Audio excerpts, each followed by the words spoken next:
За сайн байцгаана уу та бүхэндээ энэ өдрийн мэндийг хүргье. За өнөөдөр 9 сарын 2 болж байна. Бид нар өмнөх дугаараараа энэтхэгийн тарифын асуудал гэдэг зүйлийг ярьж байсан. За Америк нэгдсэн улс энэтхэг улсад бол тариф 50%-аар тогтоосноос улбаалж энэтхэгийн гадаад бодлого чиглэл өөрчлөгдөж бусад улсууд руу айлтал хийж байгаа. За үүнийх нь хамгийн том цар хүрээтэй уулзалт бол Хятад болсон 8 сарын 31, 9 сарын 1-нд 2 хоногийн хугацаатай үргэлжиж буй Шанхай хамтын нийгэмлэгийн уулзалт 25 дахь удаагийн.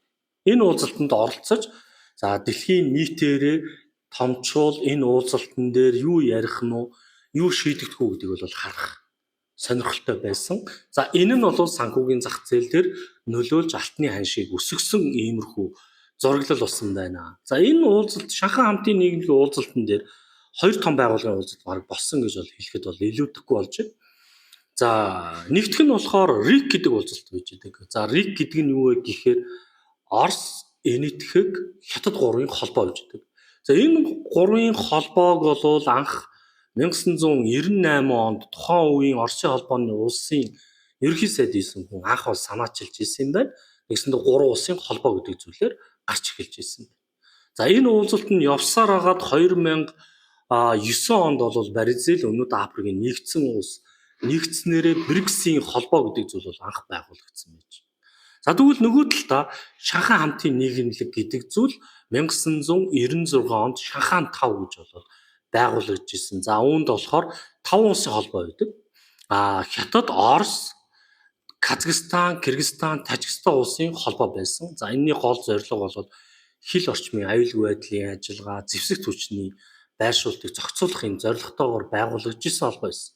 За энэ бол 2001 онд Өзбекстан улс нэгдэж орсноороо Шанхай хамтын ажиллагааны байгууллага гэдгээрээ бол нэрээ өөрчилж 2017 онд энэтхэг Пакистан, 2023 онд Иран, 2025 онд Беларусь бол нэгдэж одоо ингээд Евразийг холбосон ийм холбоо байгуулагдсан. За эдийн засгийн байдлаараа бол нийт одоо юу гэдэг улсын одоо 100% дэлхийг 100% үзэх юм бол 40% эзэлдэг 2.8 их 80 доллар худалдааны эргэлт хийдэг ийм байгууллага болж хувирсан байж байна. За энэ Шанхай хамтын нийгэмлэг бол бидний ойлголтоор бол эдийн засгийн одоо ийм холбоо маягийн ийм зүйл. За үүрэг бол одоо юу гэж нэхэр терроризм эсрэг, хил орчмын аюулгүй байдал тийм үү?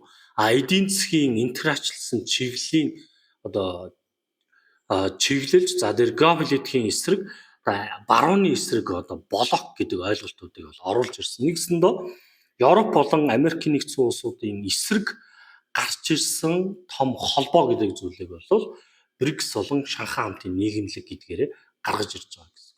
За энэ удаагийн уулзалтан дээр бол энэтхэгийн моди оролцсон тийм. Модигийн хувьд бол юу гэдэг шинийг илэрхийлсэн түрүүн би хэлсэнчлэн тийм. Америк нэгдсэн улсын хоригт орсон энэ улс маань өөр гадаад бодлогоо бол сайжруулах гэж орсон. Энэ удаагийн уулзалтын хамгийн гол чиглэл нь мэдээж Хятад улсын холбоог сайжруулах байсан. За Хятад улс энэ дээр ямар байр суурь баримтлсан бэ гэдэг асуудал байж байгаа. За ер нь бол Ши Жинпинг бол энэ дээр бол хөрөнгө оруулалтын банк тий байгуулах ийм санаачлагыг бол гаргаж ирсэн байж байгаа. За үүн дээр болохоор 10 тэрбум юаны бол зээл олохыг бол бусад улсууд амласан байна. За дээрэс нь яг хөгжлийн банкнд бол 2 тэрбум ян буюу 280 сая доллар бол үнэгүй тусламж бол оруулах ийм зүйлийг бол амласан. За дээрэс нь Хятадын одоо энэ BRICS дээрч тэр Шанхай хамтын нийгэмлэг дээр барьдаг Ши Жинпиний бодлого бол шудраг ёсыг баримтлая. Хүйтэн дайны сэтгэлгээ гэдэг зүйлийг хүйтэн дайны сэтгэлгээ лагержилт гэж нэг юм байна. За хүйтэн дайны сэтгэлгээ гэдэг ойлголт юунаас гарч ирсэн бэ гэхээр Америк зөвхөн холбоот улс хоёрын хүйтэн дайны үед тийм 1941 оноос бараг 1980-аад он 90 он хүртэл үргэлж ирсэн хүйтэн дайн байж байгаа. За энэ юу вэ гэхээр хоёр улсын хүчтэй байдал нь дэлхийг хоёр хуваасан байж байгаа тийм. Нэг нь Оросын талын зөвхөн холбоо талыг баримтлагч үзэл суртал, нөгөөдөл нь Америкийн талыг баримтсан үзэл суртал гэсэн зүйлийг гаргаж байгаа ийм үнцгийг бол одоо Америкийн нэгдсэн улс гаргаад байна гэдэг зүйлийг байнгын шүүмжил, лагержилт. За дээрлэхүү зан гэдэг зүйл. Дээрлэхүү зан гэдэг нь Америкийн нэгдсэн улсын нэг туйлд гадаад бодлого. Одоо бусад улсаад дээрлэхсэн энэ бодлого. Энэ бодлого 2025 онд Трамп ерөнхийлөгч болсноос хойш маш хүчтэй гарч ирж байгаа. Ер нь тэр РИК гэж яриад байгаа байгууллага тий одоо энэ Орос, Хятад, Энэтхэг гурвын холбооны гол зорилго бол Америкийн нэгдсэн улсын нэг туулын энэ одоо тий улс төрийн дарамт энэ бодлогыг эсрэг үзэж гарч ирсэн холбоо байдаг байхгүй. Тэгээ энийг бол ярьсан байж. Тэгэхээр ерөнхийдөө бол энэ барууныхны энэ дээрэнгүй энэ бодлогын эсрэг бид хамт байх ёстой гэдэг зүйлийг ярьсан. За энэ дээр бол РИК-ийн холбоо гэдэг зүйл дээр Энэтхэг Хятад хоёрын харилцаа бол нэлээд муудсан байсан бол бид нар мэдж байгаа шалтгаан болохоор яасан бахав.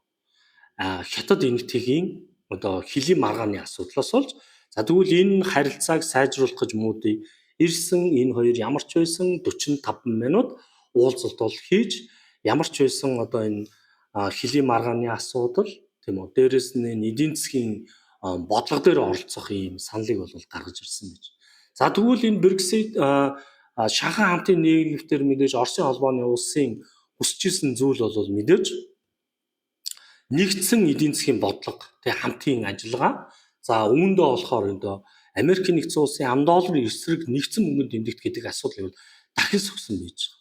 Тэ? Одоо энэ Брексит ч юм уу Шанхай хамтын нийгэмлэгийн нэгдсэн мөнгөнд тэмдэгт гэж худалдааг бол энийг хийгдэг санааг бол бас гаргаж ирсэн. Гэхдээ энэ бол дэмжигдэхгүй яагаад гэвэл Хятад улс өөрийнхөө юаныг болж өөр одоо энэ нэгдсэн мөнгөнд тэмдэгт гаргаж эдийн засгаа ингэж одоо тий сулруулах юм бодлого бол баримтлахгүй. Энэ дээр бол ямар нэгэн бодлого баримтлаагүй. За дээрэс нь Украины дайны асуудлыг бол сөхийг оролцсон. Гэхдээ энэ дээр бол Хятадын Украины дайны бодлого бол төв баримтсан бодлого байдаг. Энэ юу вэ гэхээр дайныг бол буруу шаадаг. Тэгвэл Оросын эзэн төрөмгийлэл гэдэг зүйлийг бол хизээж ярьдаггүй. Оросыг дэмждэггүй, бас Оросыг үгүйсгдэггүй Украины дайны асуудал дээр. Тэр байр сууриа хадгалаад энэ Шанхай хамтын нийгэмлэг болоод дуусчих шүүгээд. За үүний дараагаар бол тусын уулзалтууд бол явагдсан. Үүн дээр бол Монгол улс бол Хятадтай уулзаж, Оростой уулзсан гурван талт уулзалтаар Сибирийн хүч 2 гэдэг хөтөлбөр ямар ч байсан хэрэгч магадaltaй болж ирж байгаа шиг байна. За Сибирийн хүч гэдэг бол тий Монгол улсаар дамжиж Оросын холбооны улсаас Хятад руу явах байгалийн хийн хоолойны хөтөлбөр эхлүүлэх энэ магадлал бол орж ирж байгаа шиг байна.